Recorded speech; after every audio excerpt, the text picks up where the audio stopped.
Imagina a seguinte situação. No meio da noite, um fantasma aparece e diz que o pai foi assassinado pelo próprio tio. Qual é a reação normal de alguém?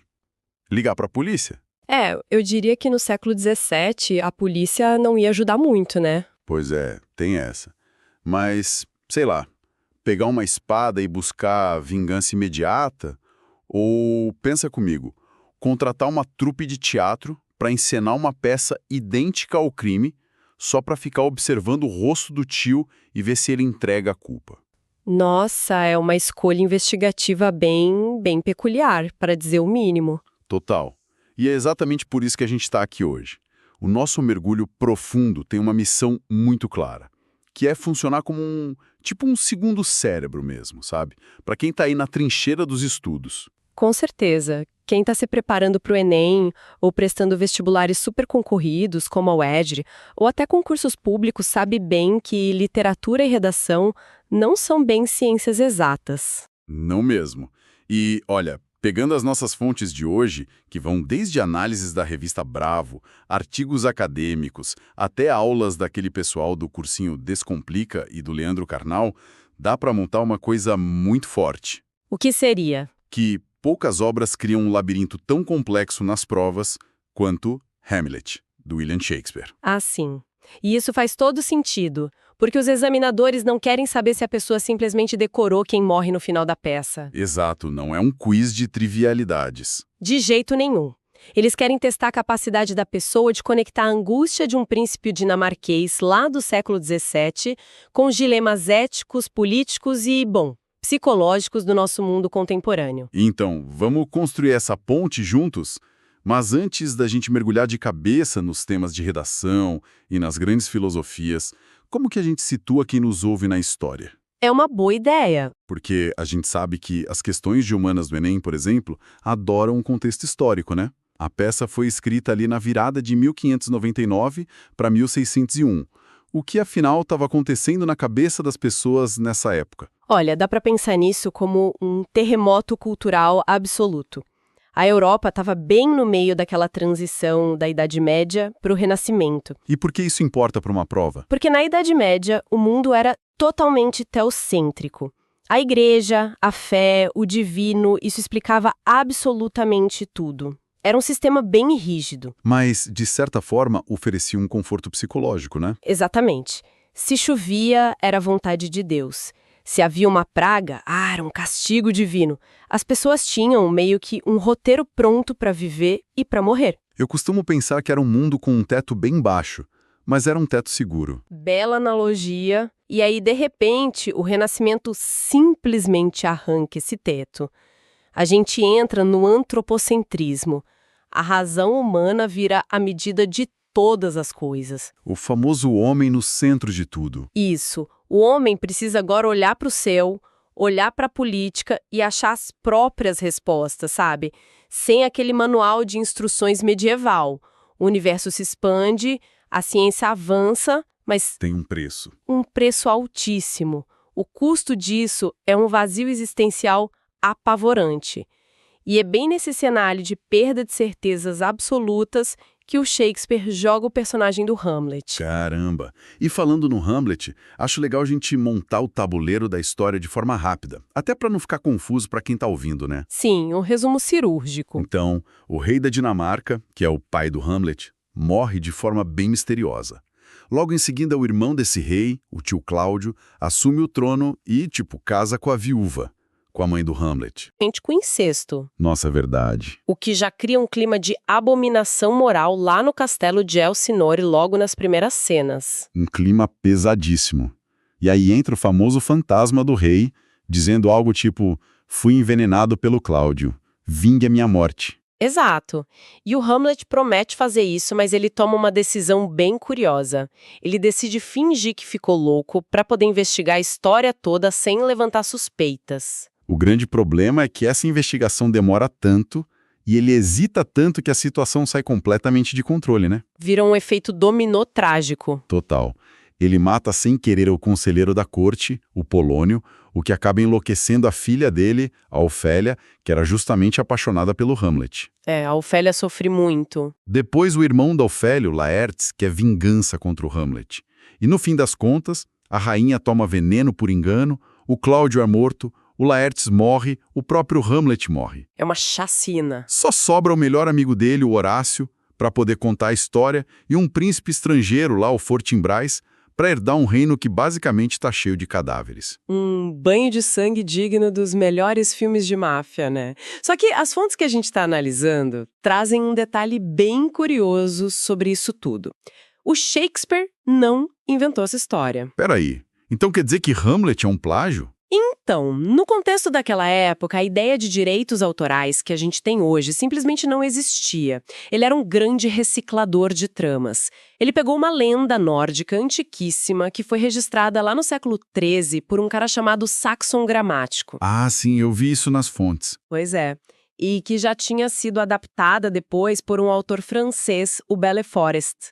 Havia até uma peça anterior rodando pelos teatros de Londres que os estudiosos chamam de Ur-Hamlet. Certo, mas então o que ele fez de tão genial? A grande questão é justamente o que o Shakespeare fez com essa matéria-prima. Na lenda nórdica original, o príncipe sabe quem é o assassino, finge de bobo, espera o momento certo, bota fogo no salão e pronto, mata todo mundo. É uma história de ação direta. Exato, pura ação. Mas o que o Shakespeare faz é injetar o motor da dúvida. Ele tira aquela certeza da ação e coloca no lugar a paralisia do pensamento. Ah, e aí que entra aquela tática que eu mencionei bem no começo, da peça de teatro, a tal da ratoeira. O Hamlet contrata os atores para recriar o assassinato do pai no palco, bem na frente do tio, só para ver se o Cláudio tem alguma reação física, tipo suar frio ou levantar indignado da cadeira. Sim, é uma armadilha psicológica brilhante. É como se fosse um detector de mentiras renascentista. Mas jogando um pouco de advogado do diabo aqui. A crítica literária adora dizer que o Hamlet é o primeiro herói moderno, justamente porque ele racionaliza tudo. Sim, é uma visão bem comum. Mas será que ele é mesmo um herói da razão?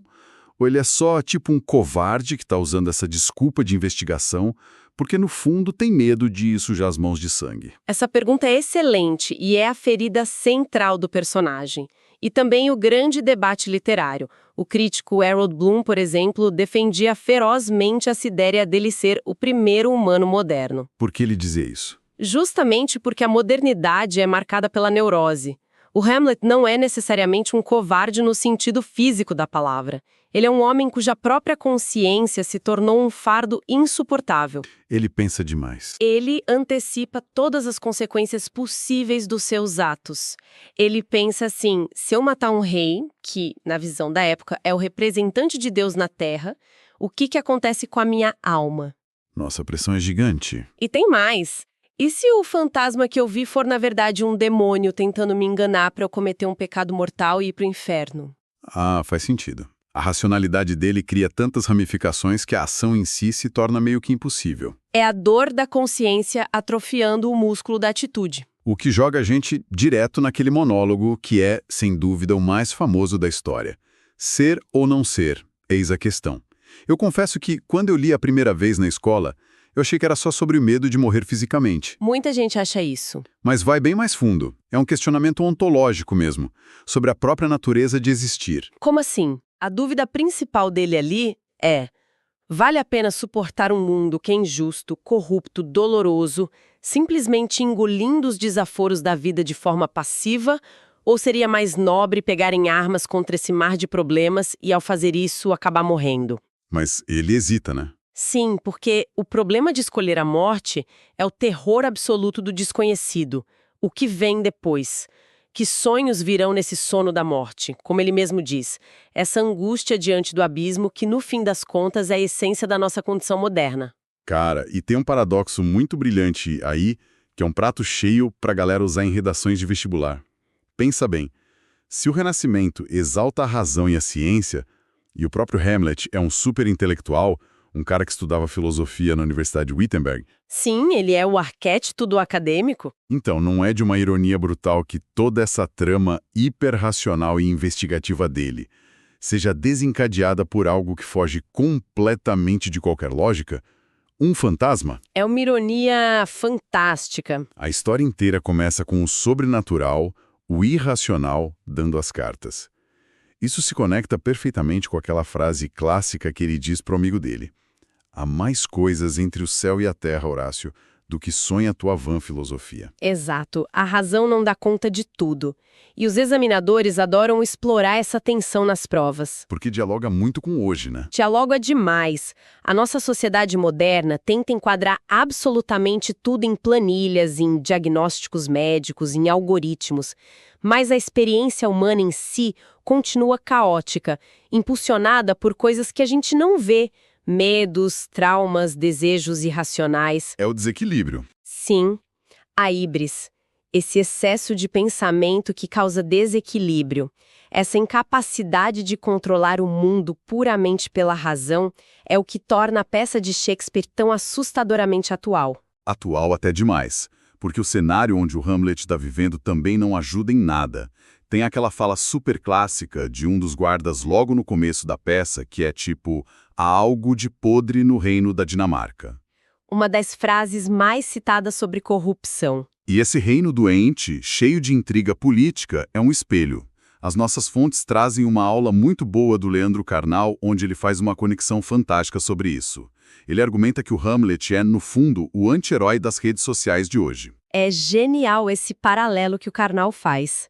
Ele foca muito nessa ditadura das aparências.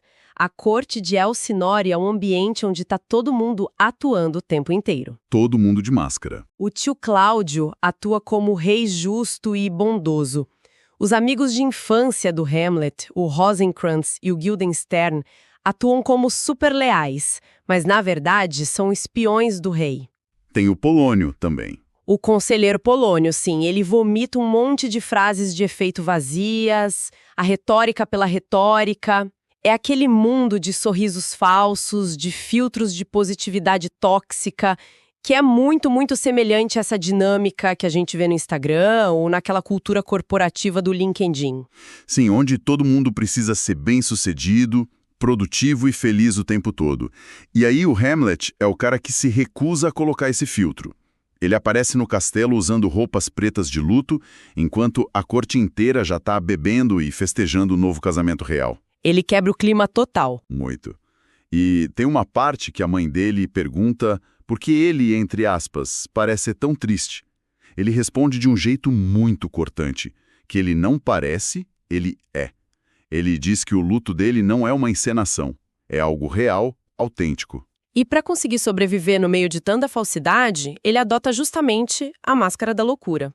Nas nossas pesquisas, as fontes até citam aquele livro famoso O Elogio da Loucura, do Erasmo de Roterdã. Sim, uma referência excelente. E a grande provocação que isso traz pra gente é, num mundo que adoeceu moralmente, fingir-se de louco pode ser, ironicamente, a única maneira de se manter são. É, a loucura vira um escudo. Vira um salvo-conduto.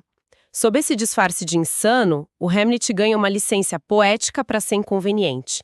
Ele pode ofender o rei, expor a hipocrisia de todo mundo na corte sem ser imediatamente levado para a forca. Sabe com que isso parece? É quase como criar um avatar anônimo na internet, sabe? Aquela conta fake para poder falar as verdades que a pessoa não teria coragem de dizer usando o nome real e a foto de perfil. Nossa, a analogia é perfeita, é exatamente isso. Só que tem um porém. Essa tática do Hamlet tem um custo gigantesco para quem está em volta dele. Porque ele tem o privilégio de ser o príncipe, de poder fingir a loucura para investigar. Mas e quem não tem esse privilégio no castelo? A corda sempre arrebenta pro lado mais fraco. Tem uma personagem que sofre o impacto real de toda essa violência psicológica, que é a Ofélia. E esse é um ponto nevrálgico de ouro para quem está nos ouvindo. O papel da mulher em Hamlet é um tema muito recorrente em provas. Especialmente nos últimos anos, né? Muito. Principalmente se a gente considerar o quanto vestibulares contemporâneos, tipo a UERJ e o Enem, focam nas questões de controle do corpo feminino e da opressão patriarcal. Na peça, a gente tem duas figuras femininas centrais, que são a mãe, a rainha Gertrudes, e a namorada do Hamlet, a Ofélia. E as duas sofrem na mão dos homens ali. As duas são tratadas literalmente como peças de um jogo de xadrez político que é manipulado só pelos homens. A Ofélia especificamente me parece ser a figura mais trágica dessa história inteira. Ela simplesmente não tem voz. O pai diz o que ela deve pensar, o irmão dita como ela deve proteger a virgindade e a honra da família. Sim, ela é vigiada o tempo todo. E o Hamlet, o cara que ela supostamente amava, vira as costas e a destrói psicologicamente. Tem aquela cena terrível em que ele humilha ela publicamente e manda ela ir para um convento. E vale lembrar que, naquela época, mandar pro convento também era uma gíria sarcástica para mandar pro bordel. Que pesado. Ele é extremamente misógino e cruel com ela ali. E a pressão em cima da Ofélia é tão sufocante, tão asfixiante, que a estrutura mental dela simplesmente não aguenta. O pai dela é assassinado pelo namorado, ela não tem mais para onde correr. A loucura que atinge a Ofélia não é algo calculado como a do Hamlet. É uma fratura real da mente dela. Ela quebra de verdade. Mas tem um detalhe. A crítica literária feminista moderna oferece uma leitura fascinante sobre esse colapso. Conta mais sobre isso. Quando a Ofélia enlouquece de vez, ela sai andando pelo castelo distribuindo flores e cantando umas músicas folclóricas cheias de duplo sentido sexual.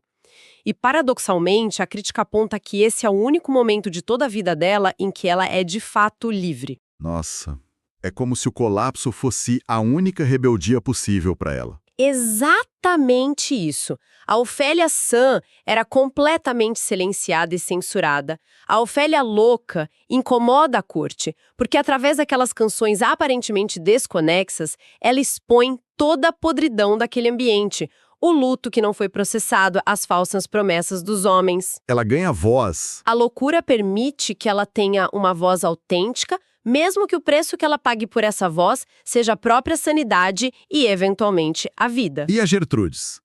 Porque o próprio Hamlet condena a mãe o tempo todo, né? Tem aquela frase super famosa, tipo, fragilidade, teu nome é mulher. Ele acusa a mãe de ser conivente, luxuriosa, traidora. A gente deve comprar essa versão que o Hamlet tenta vender? É aí que entra a importância de olhar além da visão do protagonista. Boa parte das críticas mais recentes, como os trabalhos da pesquisadora Caroline Heilbrunn, que a gente encontrou nas fontes, alertam justamente para o perigo de aceitar a visão do Hamlet como uma verdade absoluta. É perigoso confiar num narrador tão instável, né? Muito. O texto original da peça não nos dá nenhuma evidência inquestionável de que a Gertrudes ajudou a matar o primeiro marido ou que ela era adúltera antes de ficar viúva. Então tem outra leitura possível para o casamento rápido dela. Com certeza. Pense na posição de uma mulher, uma rainha, que acaba de perder o marido numa sociedade patriarcal totalmente instável. Aquele casamento super rápido com Cláudio pode ser lido muito mais como uma manobra desesperadora de sobrevivência política, sabe? Para não perder o trono e não ser escanteada. Uma forma de manter alguma estabilidade no reino e principalmente de proteger o status do próprio filho. Mas o Hamlet, que está totalmente cego por aquele idealismo dele e por um complexo de posse em relação à mãe, ele simplesmente não consegue enxergar a complexidade política e estratégica daquela mulher. Ele apenas a enquadra no estereótipo raso do pecado e da traição. Cara, isso é sensacional. E puxa a gente para um dos debates mais sofisticados que alguém pode usar numa redação de alto nível. Uma prova recente da UERJ, inclusive, em 2019, perguntou exatamente sobre isso. O tema era: é justificável cometer um crime para vingar outro crime? Um tema dificílimo, aliás. E a missão inteira do Hamlet orbita em torno disso. Ele quer porque quer agir como juiz, júri e carrasco. Mas aí fica a pergunta: mergulhar a Dinamarca em sangue consertou o problema da corrupção? A resposta mais prática que o desfecho da peça oferece é um sonoro não. A busca obsessiva dele pela vingança não restaura a ordem injusta. Muito pelo contrário, ela aniquila duas famílias inteiras e, no fim, entrega a soberania da Dinamarca de bandeja para um príncipe estrangeiro. A estrutura só colapsou de vez. Exato. A corrupção não foi curada. Ela derrubou o reino. Mas olha, por trás dessa vingança toda, há um outro tema sociológico fundamental para as provas. Qual? O embate entre o livre-arbítrio e o destino social. Foi tema da UERJ também em 2023. A capacidade de um indivíduo de se opor a um papel que a sociedade exige que ele cumpra. Ah, isso ressoa demais com o pessoal que está nos ouvindo agora e lidando com escolhas de carreira, de faculdade. Pensa bem, imagina a pressão de um adolescente de ter que assumir os negócios da família, ou prestar medicina, ou direito, só porque os pais exigem que você mantenha o legado vivo. É um peso absurdo. E o Hamlet é basicamente isso, ele é um estudante de humanas, cara. Ele adora filosofia, teatro. De repente impõe a ele o papel de um assassino e justiceiro de uma dinastia medieval. Ele não quer essa responsabilidade. Ele hesita o tempo todo porque esse destino que exigem dele não combina com a pessoa que ele realmente é por dentro. É uma leitura super empática e brilhante da situação dele. Ele está, de fato, esmagado pelo peso das expectativas alheias. E para aprofundar isso, as fontes também trazem um olhar bem profundo da psicanálise para tentar explicar o porquê dessa paralisia crônica dele na hora de agir. Ah, a gente precisa falar sobre isso. Pois é. Sigmund Freud e mais tarde o Jacques Lacan, eles olharam para o Hamlet quase como se ele fosse um paciente ali no divã deles. A grande pergunta clínica, digamos assim, é: por que o Hamlet tem a oportunidade perfeita de matar o tio Cláudio enquanto o cara tá lá rezando de costas, super vulnerável, e ele não faz isso? Ele fala que se matasse o tio rezando caria pro céu. Eu sempre achei essa desculpa muito esfarrapada. Você e o Freud. Para ele era uma desculpa esfarrapada também. Porque, veja bem, algumas cenas depois, o Hamlet age por puro impulso animal e mata o Polônio escondido atrás de uma cortina, sem pensar duas vezes. Verdade. A teoria freudiana, que é baseada no famoso complexo de Édipo, propõe algo bem perturbador sobre isso. Freud argumenta que, lá no nível do inconsciente, o Hamlet se identifica com o tio Cláudio. Pera, como assim ele se identifica com o assassino do pai? Porque o tio realizou a fantasia reprimida mais obscura, que teoricamente habitaria o inconsciente do próprio Hamlet na infância, que é matar a figura de autoridade, o pai, e ter a posse exclusiva do amor da mãe. Caramba! Então, sobre essa ótica, matar o Cláudio seria psicologicamente como matar uma parte dele mesmo. Exatamente isso. Ele hesita não por causa de escrúpulos religiosos de mandar o tio para o céu. Ele hesita porque o inconsciente barra a punição de alguém que é o espelho dos seus próprios desejos secretos e inconfessáveis. Essa visão da psicanálise vira a dinâmica clássica de herói e vilão completamente do avesso. É muito louco. E o Lacan, como que ele entra nisso? Porque as fontes mostram que a psicanálise não parou no Freud, né? Sim, não parou. Lacan revisita Hamlet algumas décadas depois e ele desloca um pouco o foco. Para ele, o problema central de Hamlet não é só o complexo de Édipo, mas sim a questão do desejo. Ou melhor, da falta de um desejo que seja realmente autêntico. Como ele explica isso? Lacan postula que o desejo do sujeito é sempre o desejo do outro, com O maiúsculo. O Hamlet está totalmente alienado nisso.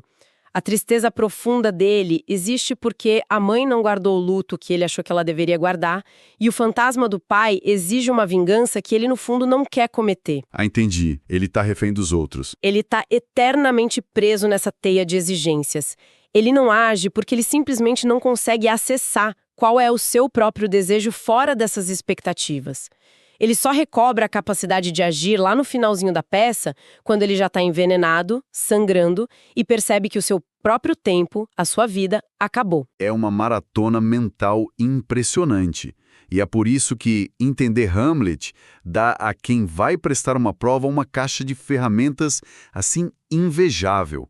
A gente não está falando só de um roteiro de teatro, mas de um diagnóstico real da alma humana. Um diagnóstico atemporal. Inclusive, o Machado de Assis sabia disso muito bem. O nosso maior autor brasileiro respirava Shakespeare. Ele abre aquele conto maravilhoso, A Cartomante, justamente com a frase do Hamlet, de que há mais coisas entre o céu e a terra. Machado era fascinado por essas dúvidas da alma. E toda aquela atmosfera de incerteza, de ciúme devorador e dúvida que a gente vê no Bentinho, lá no Dom Casmurro, bebe muito da água do próprio Hamlet e de Otelo, né? É basicamente o DNA da nossa literatura brasileira ali. Com certeza. Ter esse repertório consolidado significa que, diante de um tema de redação, seja sobre os danos dessa sociedade das aparências que a gente vive, seja sobre a invisibilidade feminina ou sobre os limites da justiça com as próprias mãos, a pessoa tem munição. Uma super munição. Sim, ou até mesmo num tema sobre a epidemia de ansiedade e paralisia das decisões da nossa geração, que é algo muito provável. Quem compreende Hamlet consegue argumentar com uma profundidade ímpar, conectando séculos de história da cultura ocidental com as notícias do jornal de hoje. Bom, e para não deixarmos a galera que está nos escutando parada na mesma paralisia analítica do Hamlet, de tanto pensar, eu quero encerrar com um pensamento muito provocativo que também surgiu no nosso estudo das fontes de hoje. É a crítica filosófica. Isso, filósofos modernos como Deleuze e o Guattari fizeram umas críticas bem pesadas a essa visão tradicional da psicanálise do Freud. Eles não gostam muito da ideia de que a nossa mente é um teatro, sabe? Onde tragédias antigas, como Édipo ou o próprio Hamlet, ficam passando em loop na nossa cabeça para sempre, nos prendendo ao passado e aos traumas da nossa família. Eles propõem uma visão que é muito mais emancipatória e livre. Exato. Para Deleuze e Guattari, o inconsciente não é um palco de teatro de repetição. Ele é uma fábrica, ele é uma máquina que produz realidades, conexões e desejos novos o tempo todo. É uma perspectiva muito libertadora. A gente não precisa ficar eternamente preso no roteiro que os nossos pais, os fantasmas do passado ou a sociedade escreveram pra gente. E eu acho que isso é uma mensagem poderosa demais para o pessoal que está aí mergulhado nos livros e lidando com a pressão gigantesca dos exames. Sem dúvida. Então, em vez de ficar imobilizado no palco da própria mente, sofrendo pelo que supostamente deve ser feito no padrão do vestibular, preso naquela dúvida cruel do ser ou não ser, que tal usar a própria consciência como uma verdadeira fábrica? Produzindo o próprio destino. Uma fábrica de novas possibilidades mesmo, operando ativamente para construir a própria rota e fugir dessas amarras. A gente não precisa morrer abraçado com as dúvidas.